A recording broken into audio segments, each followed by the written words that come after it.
Pessoal, para a gente começar esse quarto bimestre, a gente vai dar uma revisada aí nos conteúdos que a gente viu desde o começo do ano, né? Dar uma refrescada na memória sobre alguns conceitos, alguns temas aí. O tema da aula, então, é Modernidade, o contexto humanista dos séculos XV e XVI e sua relação com a ciência e a tecnologia.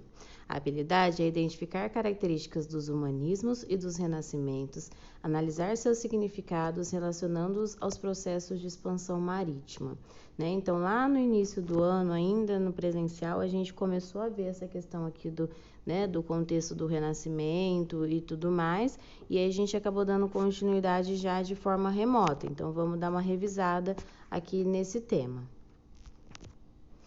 Para a gente, entender o Renascimento, a gente tem que entender o período anterior, que é o feudalismo, lá na Idade Média e tudo mais que vocês viram lá no 6º ano. Então, resumidamente vendo aí, como é que estava dividida a sociedade durante o feudalismo, durante a Idade Média, Lá no topo da pirâmide, com todos os privilégios, e tudo mais, estava o clero e a nobreza. Então, a gente tinha lá, o clero, que eram os membros da igreja, que eram classificados como os que oram, a nobreza, que era um privilégio de nascimento, você nascia como nobre, e isso te trazia lá várias vantagens, eram os que guerreavam, os cavaleiros aqui da nobreza. E lá na base da pirâmide, lá embaixo, é onde estava a maior parte da população, os que trabalhavam, os camponeses e servos. E aí, essa maior parte da população, que era que não tinha nenhum tipo de privilégio, é quem sustentava os privilégios do clero e da nobreza, tá? Lembrando que essa sociedade, ela era hierárquica e estratificada, isso significa o quê? Não havia mobilidade, Se você nascia como um camponês, você não podia se tornar um nobre, por exemplo. Na condição que você nascia, você permanecia por toda a vida. Então, essa era a forma como a sociedade estava organizada durante o feudalismo lá na Idade Média. E aí, na transição do feudalismo para o Renascimento, quais as características aí principais que a gente destaca?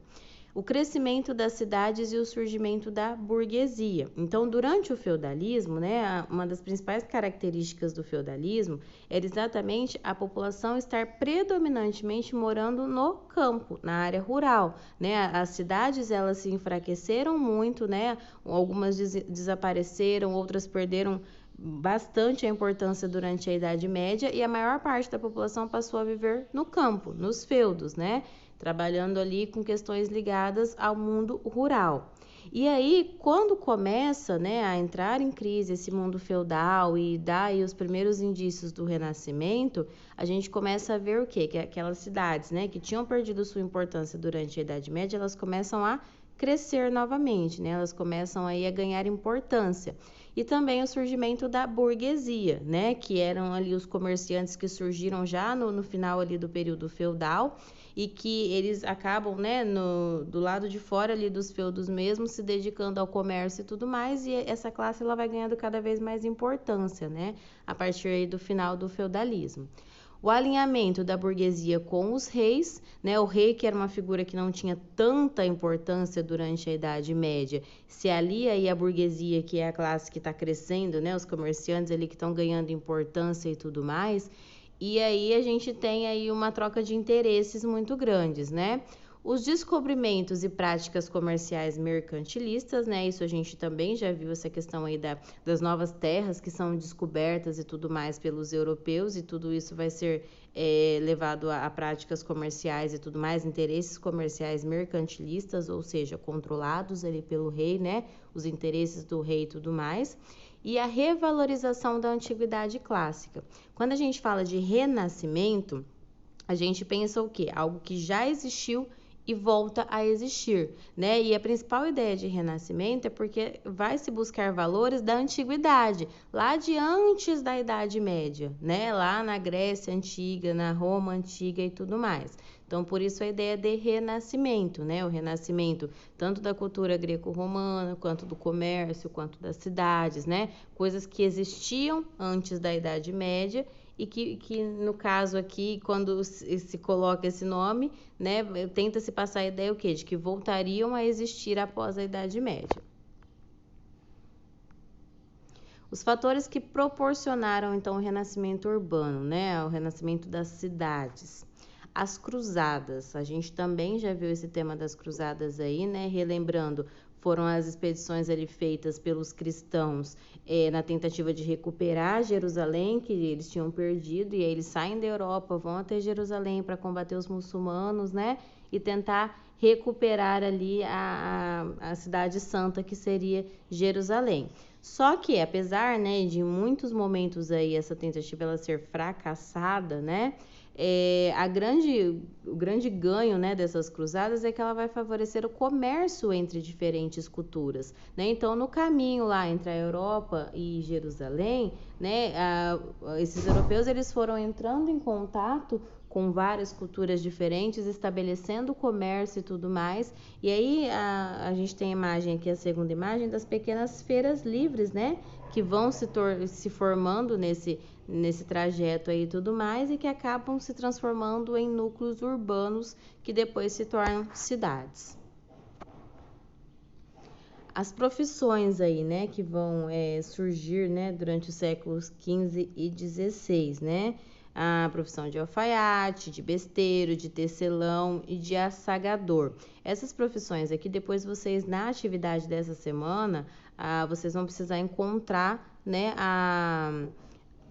o significado para cada uma dessas profissões, tá? Então, depois de fazer a atividade, isso vai ficar mais claro para vocês. Mas o que é importante a gente destacar aqui é o seguinte, né? Enquanto lá na Idade Média a gente tinha o mundo dividido, a sociedade, né, europeia, dividida em 3 grupos ali, né, e tudo mais, sem nenhum tipo de mobilidade. Por exemplo, o servo, se ele não tivesse nenhum talento para agricultura, ele teria que continuar ali na condição de camponês, porque não existiam outras opções. Aqui, né, com essa passagem aí pro mundo moderno, né, do fim da Idade Média para a Idade Moderna, a gente começa a perceber o que? Outras opções de profissão, né? A opção o quê? Do homem, né, do ser humano, ele já poder olhar e falar, olha, eu tenho mais aptidão para isso do que para aquilo, né? Então, eu vou individualmente, eu vou escolher o que eu quero fazer, o que lá na Idade Média não era possível, porque você era definido pelo coletivo. Se você nasceu numa família de servos, a sua profissão era ser servo, né? Era ser camponês, não existiam outras opções. Não era ali de acordo com os seus talentos individuais, mas sim com o coletivo onde você nascia. Uma figura, né, que surge aqui no século XV é a do jovem aprendiz, né? Que eram jovens, meninos e meninas com aproximadamente 7 anos de idade, que passavam a viver nos lares de outras pessoas, enquanto recebiam os filhos de outras famílias. O objetivo dessa prática era iniciá-los no mundo adulto do trabalho.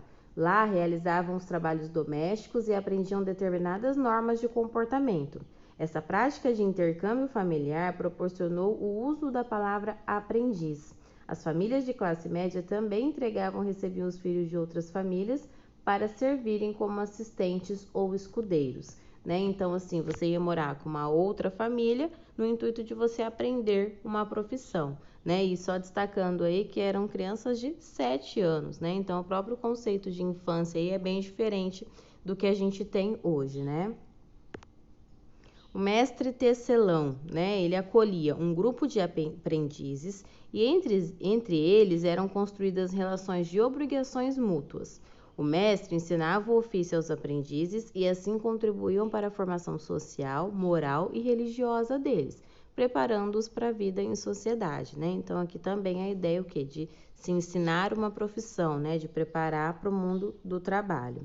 As corporações de ofício passaram a funcionar a partir do século XII e serviam também para estabelecer relações de auxílio mútuo entre, por exemplo, artesãos e construtores, né? Então, juntavam ali várias pessoas de uma mesma profissão e faziam uma corporação para que houvesse ajuda mútua ali, né?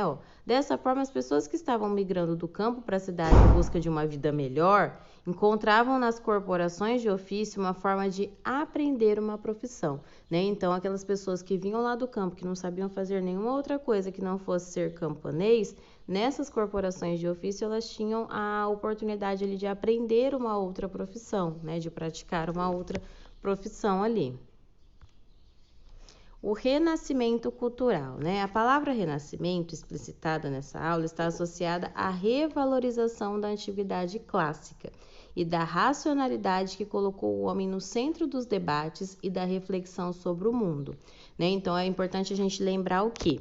Lá na Idade Média, né, vocês viram que no topo da pirâmide quem está são exatamente os membros da igreja, porque a gente pode considerar, né, a Idade Média como teocêntrica, né? Tudo girava em torno da ideia de Deus, em torno da ideia de religião. No Renascimento, vai haver o quê? Uma busca por colocar o ser humano no centro do universo, né? Então, em estudar e entender o ser humano, em valorizar o ser humano e tudo mais. Não significa que aqui, durante esse período, não se acreditava mais em Deus, não é isso, né? Mas passa-se a entender o quê? O ser humano como a principal criação de Deus e como centro do universo. Então, por isso que ele passa a, por exemplo, esse mundo começa a se preocupar em o que ele gosta mais de fazer, né? O indivíduo, não mais o coletivo, tá? Então, o renascimento cultural revolucionou o pensamento humano e estimulou o desenvolvimento das diversas ciências. A imagem ao lado é representativa, pois recria através da arte o maior símbolo da reflexão crítica da antiguidade clássica, né? A Escola de Atenas, pintada por Rafael Sanzio. Então, assim, essas diversas artes, né, e ciências que vão surgir e tudo mais, elas sempre vão levar em conta a racionalidade, a capacidade do homem de criar, de pensar, de criticar, né? Como a gente falou, o homem como centro do universo, o antropocentrismo, não mais o teocentrismo, que seria Deus aí no centro do universo. Essa pintura aqui a gente trabalhou ela em aula, né, numa das atividades que a gente fez. Então, é uma pintura aí de um pintor holandês que retrata uma aula de anatomia, né? A gente falou bastante sobre ela e a obra ela é considerada revolucionária, né? Porque demonstra aí as feições de curiosidade e no século XVI o crescimento urbano e o desenvolvimento das ciências proporcionaram diversas transformações no campo do conhecimento. Embora o século XVI mantenha estruturas como a igreja e a monarquia, essa relação ética entre política e religião começa a dar sinal de destaque, abrindo espaço para o questionamento, né? O questionar, o tentar entender, o tentar buscar respostas, né? Então, a própria anatomia, estudo da anatomia é o quê? Você estudar o corpo humano em busca de respostas, né? Com questionamentos aí sobre o funcionamento do corpo humano, sobre o avanço da medicina e tudo mais. Coisa que não era feita durante a Idade Média, porque tudo se justificava na Idade Média como a vontade de Deus. Então, se o fulano morreu, né? Por quê? Pela vontade de Deus. Se teve uma doença aí que afetou milhares de pessoas, vontade de Deus. Não havia esse questionamento do, peraí, que doença que é essa? Como é que ela pode ser tratada? Existe uma solução? Né? E esse tipo de questionamento vai surgir e ganhar força durante o Renascimento. As características, então, aí do Renascimento, né? Para a gente resumir bem isso tudo que foi falado aqui na aula. O humanismo, né? É o saber crítico sobre o homem. Então, criticar, perguntar, questionar, tentar entender. Elevação das potencialidades da condição humana. Então, o homem passa a ser ali o centro, né?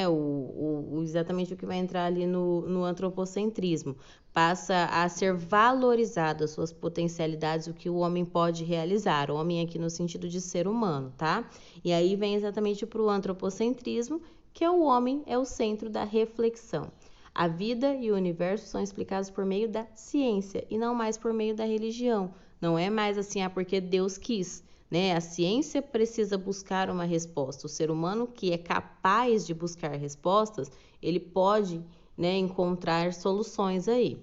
O heliocentrismo, né, que o Sol passa a ser o centro do universo, não mais a Terra, é aí a grande descoberta. O racionalismo, utilização da razão para explicar a vida e o universo. O cientificismo, a valorização da ciência sobre outras compreensões da realidade humana, né? E aí a gente tem o renascimento e formação das cidades e surgimento da burguesia, ok?